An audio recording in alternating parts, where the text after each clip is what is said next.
आप शुरू कीजिए। बोलो श्री प्राणनाथ प्यारे की जय। बोलो श्री सतगुरु महाराज की जय। श्री राज पिया तुमसे हम सब रूहें हारी। श्री राज पिया तुमसे हम सब रूहें हारी। एक बार नहीं पिया जी हम बार बार हारी। श्री राज पिया तुमसे हम सब रूहें हारी। बेनियाज रूहों ने पिया इस खेल को मांगा है। बेनियाज रूहों ने पिया इस खेल को मांगा है। इस खेल में हमने नहीं श्री राज को समझा है। इन आप की रूहों से ये हुई है गुनहगारी। श्री राम श्री एक बार नहीं पिया जी हम बार बार हारी। श्री राज पिया तुमसे हम सब रूहें हारी। इस माया ने देखो हालत ये क्या की थी। निज धाम से आई रूहें नासूत पकड़ बैठी। इस माया ने देखो हालत ये क्या की थी। निज धाम से आई रूहें नासूत पकड़ बैठी। वो रहनी बख्शो पिया वो रहनी तुझे प्यारी। एक बार नहीं पिया जी हम बार बार हारी।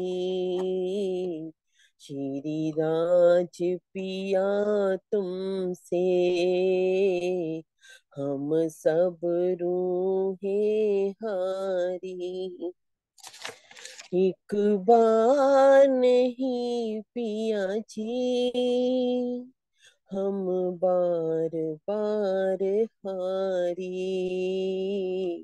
श्री राज पिया तुमसे तुमने तो आके पिया रूहों को जगाया है। निज धाम का भूला हुआ सुख याद दिलाया है। तुमने तो आके पिया रूहों को जगाया है। निज धाम का भूला हुआ सुख याद दिलाया है। जब आप दिखाओगे देखेंगी रूहें सारी। एक बार नहीं पिया जी, हम बार बार हारे। श्री राज पिया तुमसे, हम सब रूहें हारी। एक बार नहीं पिया जी, हम बार बार हारी। बोलो श्री प्राणनाथ प्यारे की जय। धन्यवाद प्रवीण दीदी। मैं एक बात पूछ। प्रणाम। हाँ जी हाँ। बोलो श्री प्राणनाथ प्यारे की जय। बोलो श्री सतगुरु महाराज की जय। बोलो श्री निजानंद स्वामी की जय। बोलो श्री निजानंद संप्रदाय की जय। समस्त सुंदर साथ की जय। वंदो सतगुरु चरण को, करूं सुप्रीम प्रणाम। अशुभ हरण मंगल करन, धनी श्री देव चंद्र जी। श्री प्राणनाथ निज मूलपति, श्री महराज सुना। तेज कुंवर श्यामा युगल जिकु पल पल करूं प्रणाम। या जिकु पल पल करूं प्रणाम। प्रथम लागू दो चरण को, धनिये न छुड़ायो खिन। लाख तली लालड़िया, मेरे जीव के ही जीवन। इन पाँव तले पड़ी रहूं, धनी नजर खोलो बातू। पलना वालू निरखू नेत्रे, मेरे जीव के ही जीवन। प्यारे मेरे प्राण के, मोहे पल छोड़ो खिन। मैं पाई मेहर महबूब की, मेरे जीव के ही जीवन। मेरे जीव के ही जीवन। प्रणाम जी सुंदर साथ जी। सब सुंदर साथ जी के चरणों में कोटान को प्रणाम। सुंदर साथ जी प्रकरण चल रहा है मोमिनों की इश्क, मोमिनों की शरीयत, हकीकत, मार्फत और इश्क रबत का प्रकरण। अंतिम चौपाइयों में अंतिम चरण में आ चुके हैं प्रकरण के हम। और इस प्रकरण में अभी तक जो इंद्रावती जी के धाम दिल में बैठकर रज्जी महाराज हम सब सुंदर साथ को हिदायत कर रहे हैं कि मोमिनों की शरीयत क्या है, मोमिनों की हकीकत क्या है, मार्फत क्या है। अब उनको भी मोमिनों को रज्जी महाराज किस भांत से दे रहे हैं, उन्होंने उस बात का भी ये बताया है कि यहाँ तक जो हमने कल चौपाई पढ़ ली थी कि मोमिनो हकीकत मार्फत इनमें भी विद दोए, एक गरक होत इश्क में और आरिफ लदुनी सुन। कि मोमिनों की जो हकीकत और मार्फत है उसमें भी दो बात बताई। एक गरक होत इश्क में, और एक जो है जो मार्फत की पूर्ण अवस्था आ जाती है तो वो तो पूर्ण इश्क में ही गर्क हो जाते हैं। और आरिफ लदुन्नी सोए, और एक उस इश्क में गर्क होकर जो धनी उनको अपना उस इश्क से जो इलम पैदा होता है वो उसमें खो जाते हैं। ये दूसरी बात के मोमिन बताए। मोमिनों की मोमिनो हकीकत मार्फत इनमें भी विद दो। जो मोमिनों की हकीकत और मार्फत, इसमें भी उन्होंने दो प्रकार की भांति बताई। हकीकत भी दो तरह की बताई है, मार्फत भी दो तरह की बताई है।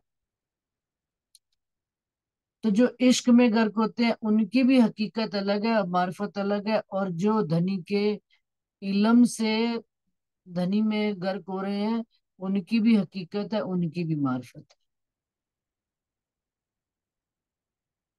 अब हकीकत क्या है और मार्फत क्या है?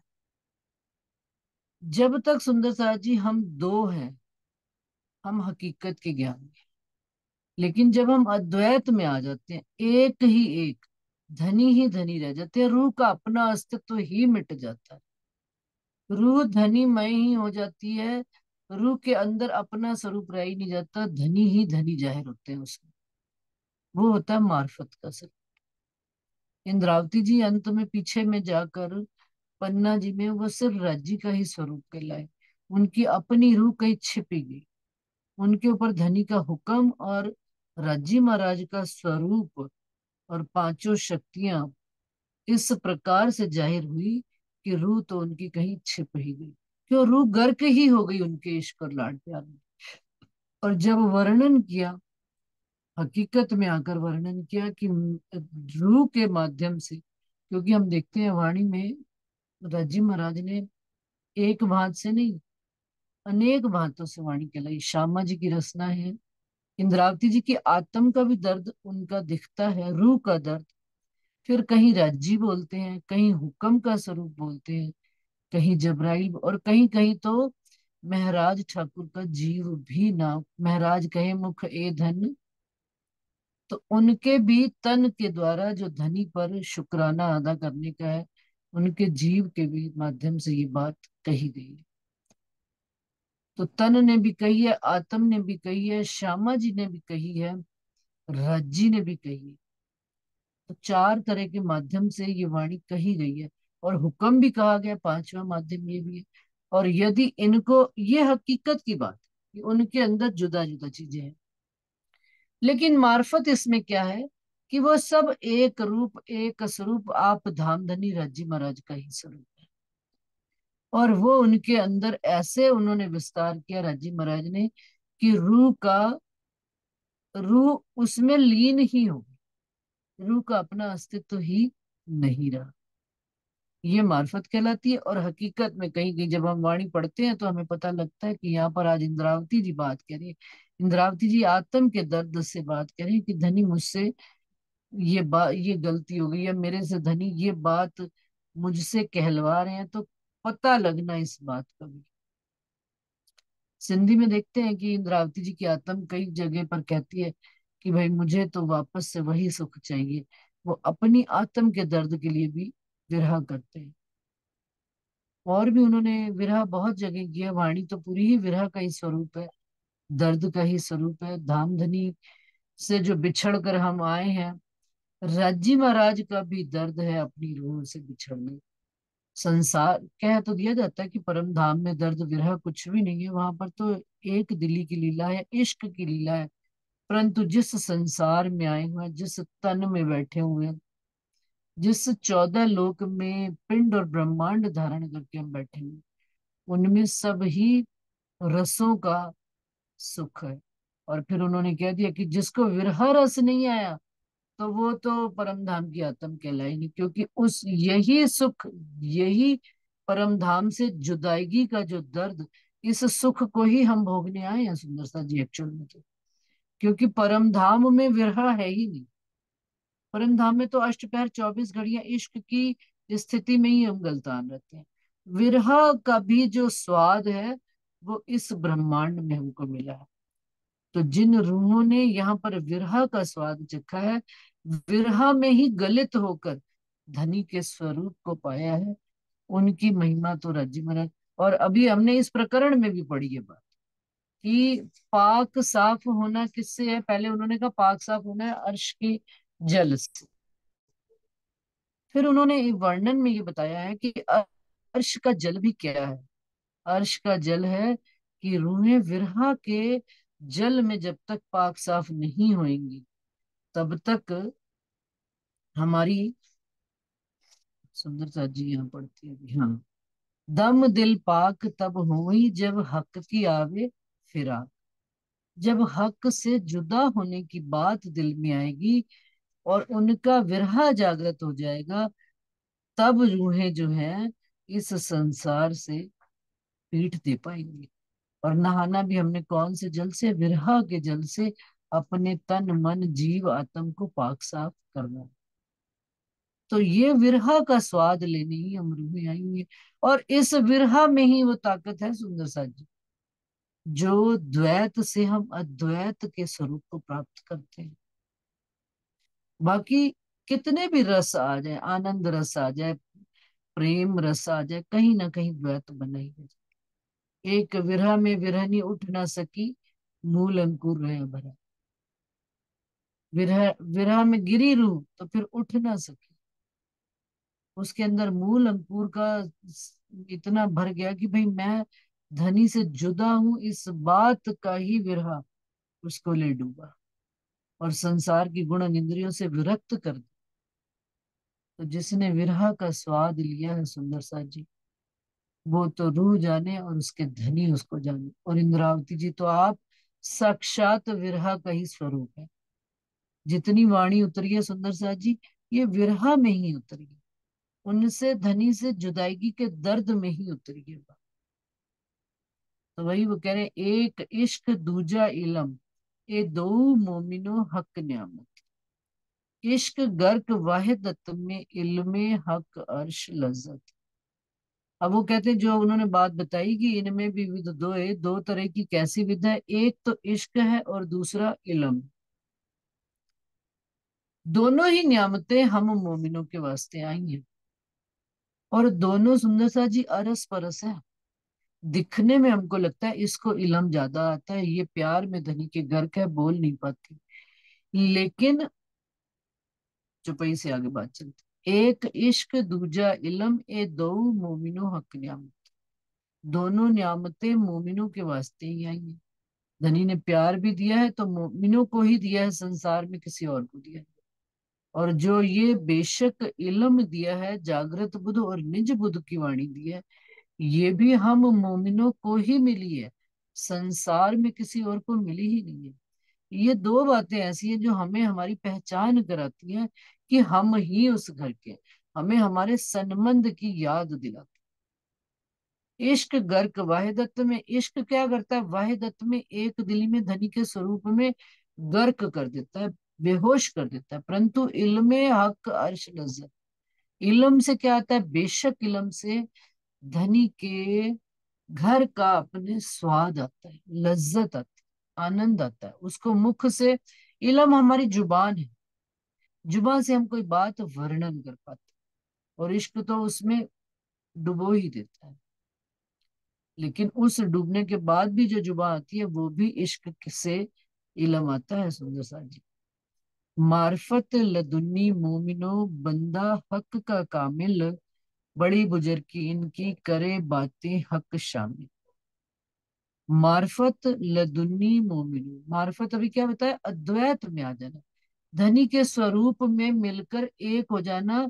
जैसे कि सागर में नमक, पानी में चीनी का घोल, दोनों का मिल गया, एक हो गए, फिर पता ही नहीं। जैसे फूल में खुशबू, फूल में खुशबू इंसर्ट नहीं की जाती, ऊपर से हम परफ्यूम नहीं डालते, वो अपने आप अपनी खुशबू लेकर निकलता है। हम खुशबू से भांप लेते हैं कि आज कौन सा फूल हमारे बगीचे में खिला है। वो गुण उसका बताता है कि ये कौन सा फूल है। इसी प्रकार से मोमिनों के अंदर धनी का होना मोमिनों की चाल बताती है कि इसको धनी के स्वरूप की पहचान। जैसे फूल की खुशबू उसके उसके स्वरूप की पहचान कराती है, ऐसे मोमिनों की पहचान, मोमिनों की चाल संसार में रूहों को बताती है। बंदा हक का कामिल, तो बंदा कौन है? हक का कामिल। हक का कामिल क्या? कि राजी महाराज की बिकानी हूं मैं, हक की कीयल, उनके ही निर्देश में, उनके ही स्वरूप में, उनकी ही हिदायत में चलना, उनके ही हुक्म के तले रहना, सदा सदा उनका ही कामिल। और बड़ी बुजुर्गी इनकी और इन मोमिनों की बड़ी बुजुर्गी राजी महाराज ने गाई है, और दुनिया वालों ने भी गाई है। करे बातें हक शामिल। और बातें कहाँ की करते हैं? अपने घर परम धाम की, और अपनी बातों में हक को शामिल रखते हैं। हम जब चार जने बैठते हैं ना वाणी मंथन करने, तो हम कहते हैं पहले राज्य को आह्वान करते हैं, राज्य को बुलाते हैं, और फिर बात करनी शुरू करते हैं कि धनी भी हमारी बातों में शामिल है, धनी भी हमको निर्देश दे रहे हैं, धनी भी हमको बुद्धि दे रहे हैं, धनी भी हमको हिदायत कर रहे हैं। तो करे बातें हक शामिल, हक को शामिल करके हर बात में उनके धनी शामिल ही रहते हैं। वो फिर संसार हो या परमधाम की बातें। परमधाम में तो, परमधाम तो है ही राज्य के स्वरूप से, लेकिन हक मोमिनों के दिल में इस तरह से शामिल हो जाते हैं कि संसार में भी यदि कोई दुख सुख कष्ट आता है तो हक ही शामिल रहते हैं, और हक ही उनका समाधान भी उनको देते हैं। शक नहीं लदुन्नी में कहें अर्श की जाहिर बातून, करे हक सो बातें इन विद जो करे अर्श के तन। कहते हैं इस वाणी में ऊपर पहले ही आ गई बात कि बेशक, जब पहले तो हम बेशक होंगे किस बारे में? धनी के स्वरूप के बारे में, धनी के शोभा श्रृंगार के बारे में। उसी बात को आगे वो कंटिन्यू कर रहे हैं कि शक नहीं लदुन्नी में, तारतम में कोई संशय नहीं है। लदुन्नी मतलब तारतम, और इस तारतम का तारतम जो ये वाणी आई है, इसमें अर्श की जाहिर बातें भी कही गई हैं, और जाहिर में छिपी हक के इश्क का मगज बातूनी बात भी हमको समझाई गई। तारतम का तारतम इतना गहरा सागर है, ऊपर से भी सागर की यदि हम देखते हैं सागर में, तो ऊपर भी आनंद ही आनंद है। लहरों में दौड़ दौड़ के खेलना जाना, न उनके सागर के गीलेपन को महसूस करना, पानी के छू कर उसका निकल जाना, रेत के किनारे खड़े होकर देखिए कितना आनंद आता है, कितनी शांति, कितना सुकून मिलता है। लेकिन ये तो तारतम का जाहिरी गुण है क्या। लेकिन यदि हम सागर के अंदर उतर जाते हैं और उसके अंदर छिपे हुए जो खजाना भरा पड़ा है सागर के अंदर, उस खजाने को जब हम आत्मसात करना शुरू करते हैं, तो फिर उसका पारावार ही नहीं रहता उनके सुखों का। तो अर्श भी ऐसा ही है परम धाम। जहरी में भी यदि हम लेते हैं, हम परम धाम के 25 पक्षों का भी ध्यान करते हैं, उनका जहरी ज्ञान भी लेते हैं, लेकिन यदि उनके अंदर छिपी बातों का और उनके अंदर राज्य के साथ श्यामा जी और रूहों की लीलाओं का सुख भी जानते हैं, तो सुख आनंद की जो स्टेजेस है दुगनी होती चली जाती। तो इस बात में वो कहते हैं इंद्रावती जी कोई शक नहीं है, करे हक सो बातें इन विद। और रूहे हम मोमिन धनी से इस प्रकार से बातें करते हैं जो अर्श में करे तन। जैसे अर्श में बैठकर हम धनी के साथ बातें किया करते हैं, इस संसार में भी मोमिन ऐसे बातें करते हैं जैसे कि अर्श में ही बैठे, और हकीकत में अर्श में ही बैठे हैं धनी के चरणों में। लेकिन इस संसार में हमारी जागृति इस तारतम के माध्यम से यूं हो जाए कि वहां और यहाँ में कुछ फर्क ही ना रहे। यहाँ पर बैठे हैं तो भी ऐसा लग रहा है धनी के सामने बैठकर धनी से ही बातें करते हैं मम्मी। और परमधाम की बातें भी ऐसे ठोक बजाकर हम करते हैं कि जैसे हम अर्श में ही बैठे हों, देख कर एक एक चीज का वर्णन हो रहा। और धनी के स्वरूप का भी वर्णन करते हैं, धनी के नख से शिख तक के श्रृंगार का भी वर्णन करते हैं। धनी ने माथे पर कैसा तिलक लगाया, उन्होंने कैसी माथे पर पाग बांधी है या मुकुट बांधा है, और पाग में भी कैसी शोभा है। फिर उनकी कैसी दुगदुगी कलंगी और पाग में जो लगी हुई है एक एक चीज की शोभा, मोतियों की लटकन, सब वर्णन हम बड़ी बारीकी से मोमिन करते हैं।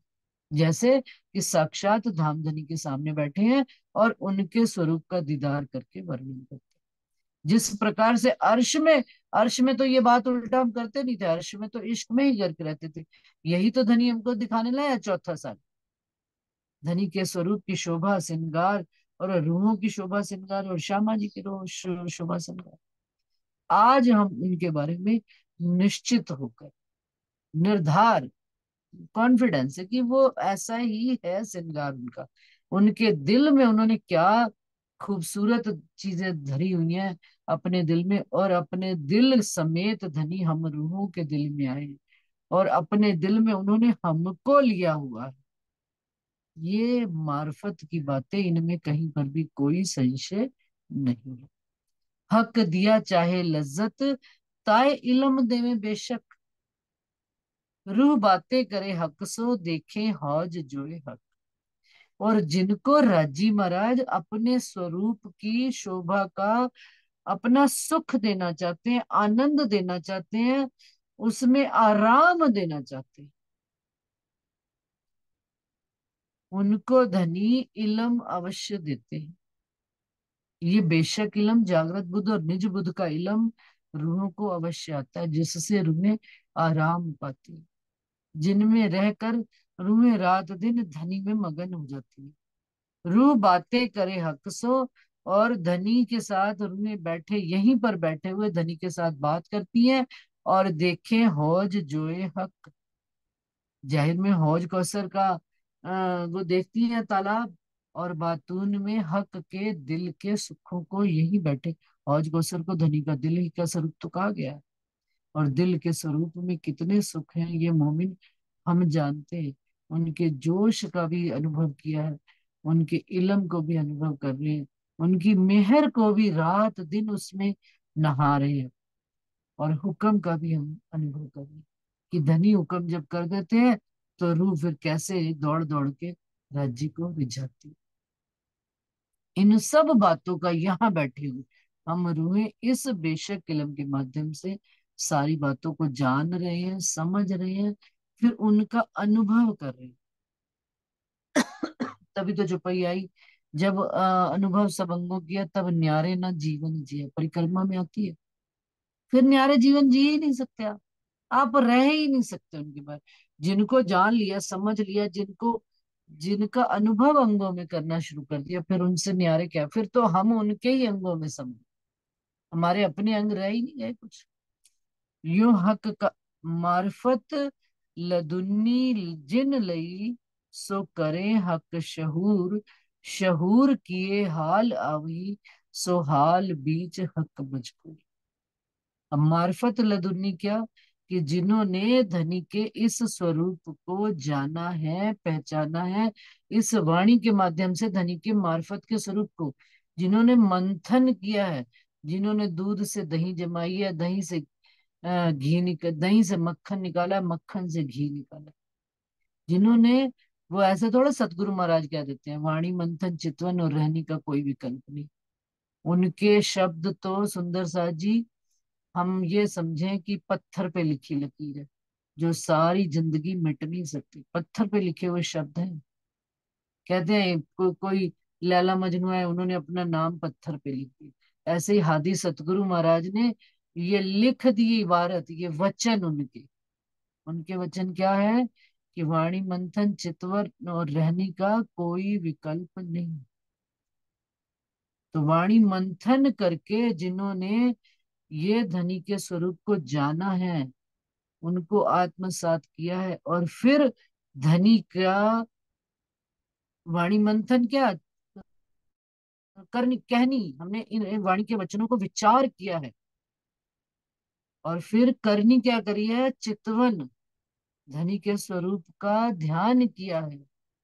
चितवन आप हादी सतगुरु महाराज, स्वामी श्री प्राणनाथ जी ने तो 10 साल पन्ना जी में सिखाई ही सिखाई है, लेकिन सतगुरु महाराज सरकार श्री जी ने भी हमको साक्षात बैठ बैठ कर सामने, नहीं बैठा करते थे, डांट डांट कर, कमरों से निकाल निकाल कर हमको चितवनी में बिठाते थे कि चलो करो। उनके जीते जी ना कर पाए तो शायद अब जीवन में आ जाए। तो कहते हैं वाणी, जो इन्होंने जो बात कही, मार्फत लदुन्नी जिन लई सो करे हक शहूर। क्या करे? शहूर का क्या अर्थ है? बहसबाजी नहीं, मंथन करें वाणी का, कि राजी महाराज हमको क्या हिदायत देते हैं, और फिर उनकी हिदायत को लेकर उनके स्वरूप का ध्यान करें, चितवन करें, और शहूर किए हाल आवे। तो कहनी से करनी आएगी, हाल मतलब ध्यान करना, चितवन करना, और सो हाल बीच हक मुझको। और जब हाल आना शुरू हो जाएगा, जिनका रात दिन हम विचार करेंगे, उनका ही ख्याल करेंगे, और जब उनका ख्याल करेंगे तो चाल फिर कैसी होगी सुंदर से, हाल कैसा हो जाएगा, हाल भी उनके जैसा ही हो जाएगा। ये तीनों चीजें, पहली चीज दूसरे के पास ले जाती है, दूसरी तीसरे के पास, और जब हाल में आ जाएंगे तो फिर तो कुछ करना ही नहीं, फिर हमारी सारे दिन की नमाज हो जाएगी अदा करनी। मोमिनों ने से पूछा ना, उन्होंने मस्जिद कुरा, जब 12 मोमिन गए औरंगजेब के दरबार में, तो जब काजी उनके पास आता था, तो काजी ने कहा मैं तो कभी तुमको नमाज पढ़ते देखता ही नहीं हूँ, हम तो फिर भी 6 वक्त की नमाज पढ़ते हैं। तो लालदास जी ने झट से जवाब दिया, हमारी तो अष्टपहर की नमाज, हम तो हर पल हर खिन नमाज करते हैं। धनी को सिजदा हम हर पल बजाते हैं, उठे तो भी राज शर्मा जी, बैठे तो भी राज शर्मा। धनी कोई काम किया तो भी राज शर्मा जी, आपके हुक्म के बगैर कुछ होता नहीं, और धनी नहीं हुआ तो भी आपका हुक्म से, ऐसा। तो हमारी नमाज तो अष्टपहर की नमाज है, ये बात समझ आ जाना।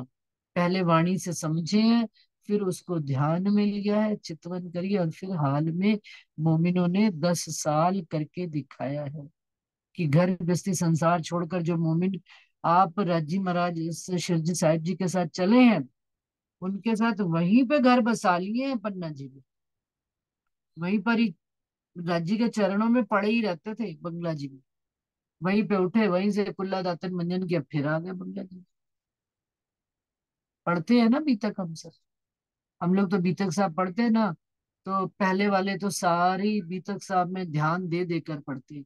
जब अष्टप्रहर की सेवा आती है ना, तो चलो ये चुपैया ऐसे ही पढ़ लो, इसमें क्या बात है, लेकिन वो हो तो जीवन की रहनी है हमारी, हमें धनी को अपने जीवन में ऐसे शामिल कर लेना है कि द्वैत रह ही ना जाए,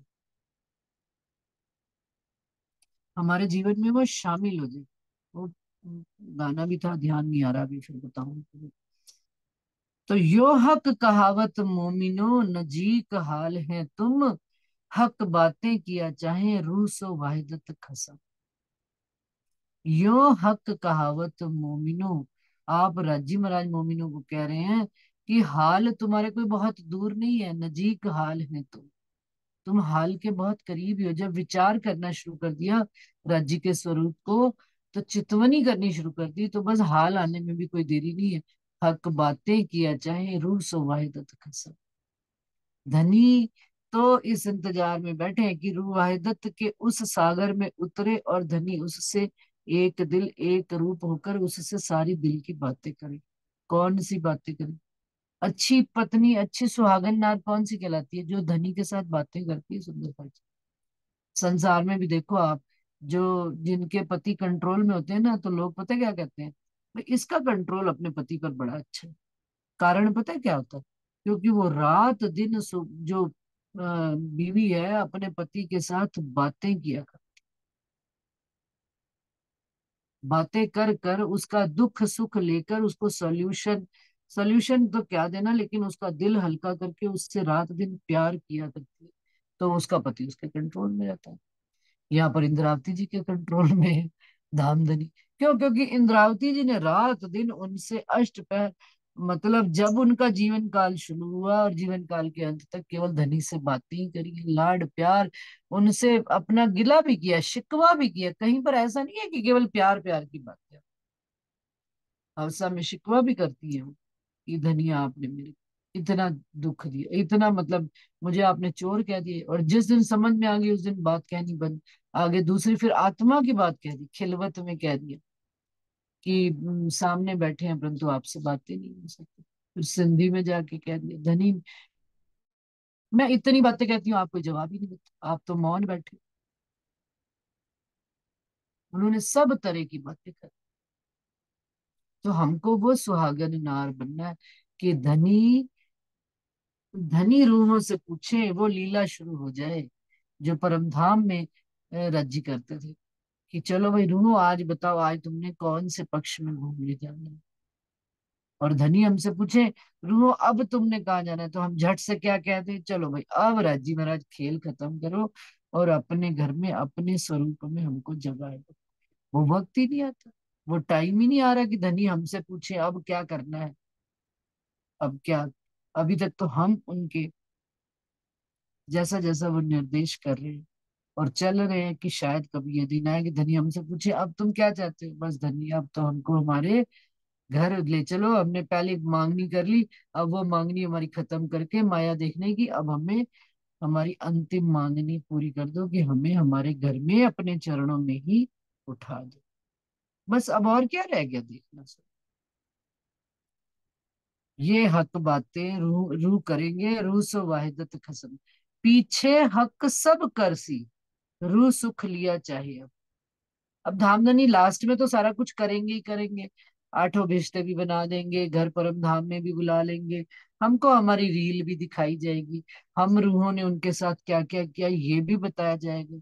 लेकिन रूह सुख लिया चाहे इत, देखन की ठौर इत है, सुख लेने की ठौर इत है। कहाँ, ये 14 लोक में, इस मनुष्य तन में। आज हम धनी यहाँ पर आए बैठे हैं, तो यहाँ पर हमें आपके सुख लेने हैं। आपके विरह को भी हमने यही जाना है, और उस विरह के सुख में हमने उस एक दिली के स्वरूप को जाना और पहचाना। तो रूह यहाँ पर सब सुख लेना चाहती।